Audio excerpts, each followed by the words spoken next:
Bonjour à tous et à toutes et bienvenue à la lecture de la parole de Dieu. Donc aujourd'hui, je vais vous lire l'Exode chapitre 4. Moïse répondit, « Ils ne me croiront pas et n'écouteront pas ma voix. Mais ils diront, « L'Éternel ne t'est pas apparu. » L'Éternel lui dit, « Qu'y a-t-il dans ta main ?» Il répondit, « Un bâton. » L'Éternel dit, « Jette-le par terre. » Il le jeta par terre, et cela devint un serpent. Moïse s'enfuit devant lui. L'Éternel dit à Moïse, « Étends ta main et saisis-le par la queue. » Il étendit la main et le saisit, et cela redevint un bâton dans sa main. « C'est, dit l'Éternel, afin qu'ils croient que l'Éternel, le Dieu de leur père, t'est apparu, le Dieu d'Abraham, le Dieu d'Isaac et le Dieu de Jacob. » L'Éternel lui dit encore, « Mets ta main dans ton sein. » Il mit sa main dans son sein, puis il la retira. Sa main était couverte d'une lèpre blanche, comme de la neige. Il dit, « Remets ta main dans ton sein. » Il remit sa main dans son sein, puis il la retira de son sein. Elle était redevenue comme sa chair. « S'ils ne te croient pas, dit l'Éternel, et ne prêtent pas attention au premier signe, ils croiront à ce dernier signe.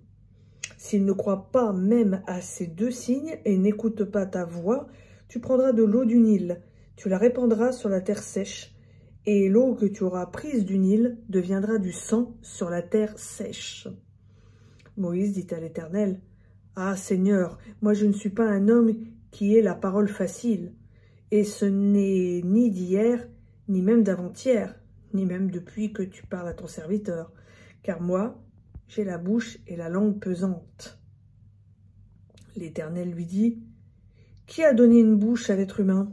Et qui rend muet ou sourd, voyant ou aveugle? N'est-ce pas moi, l'Éternel?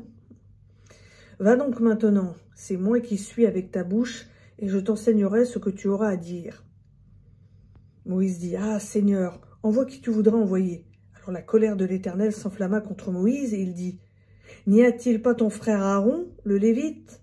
Je sais qu'il parlera facilement. D'ailleurs, le voici lui-même qui vient à ta rencontre. Quand il te verra, il se réjouira de tout cœur. Tu lui parleras et tu mettras ses paroles dans sa bouche, et moi je serai avec ta bouche et avec sa bouche, et je vous enseignerai ce que vous aurez à faire. Il parlera pour toi au peuple, il te servira de bouche, et tu tiendras pour lui la place de Dieu. Prends dans ta main ce bâton avec lequel tu opéreras les signes. » Retour de Moïse en Égypte.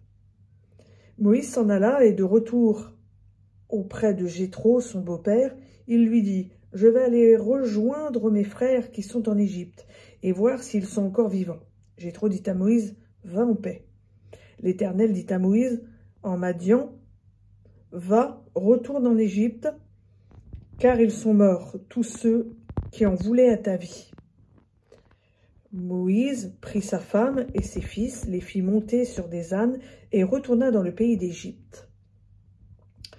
Moïse prit dans sa main le bâton de Dieu. L'Éternel dit à Moïse, « En partant pour retourner en Égypte, regarde tous les prodiges que j'ai mis à ta disposition. Tu les feras devant le Pharaon. Et moi, j'endurcirai son cœur, et il ne laissera point partir le peuple. Tu diras au Pharaon, ainsi parle l'Éternel, Israël est mon fils, mon premier-né. Je te dis, laisse partir mon fils pour qu'il me serve. Et si tu refuses de le laisser partir, alors moi je ferai périr ton fils, ton premier-né. » Pendant le voyage, dans un lieu où Moïse passait la nuit, l'Éternel vint à sa rencontre et voulut le faire mourir. Séphora prit un silex, coupa le prépuce de son fils et en toucha les pieds de Moïse en disant, « Tu es pour moi un époux de sang. » Et l'Éternel le laissa.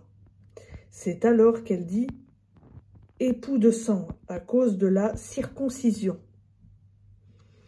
L'Éternel dit à Aaron, « Va dans le désert au devant de Moïse. » Il partit, rencontra Moïse à la montagne de Dieu et l'embrassa. Moïse fit connaître à Aaron toutes les paroles de l'Éternel qu'il avait envoyées et tous les signes qu'il lui avait ordonné d'opérer. Moïse et Aaron s'en allèrent et rassemblèrent tous les anciens des Israélites. Aaron rapporta toutes les paroles que l'Éternel avait dites à Moïse, et il opéra les signes aux yeux du peuple. Le peuple crut, ils apprirent que l'Éternel avait visité les Israélites, qu'ils avaient vu leur misère, et ils s'inclinèrent et se prosternèrent.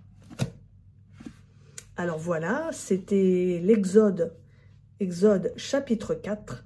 Je vous souhaite à tous une bonne journée et à bientôt sur Elolam.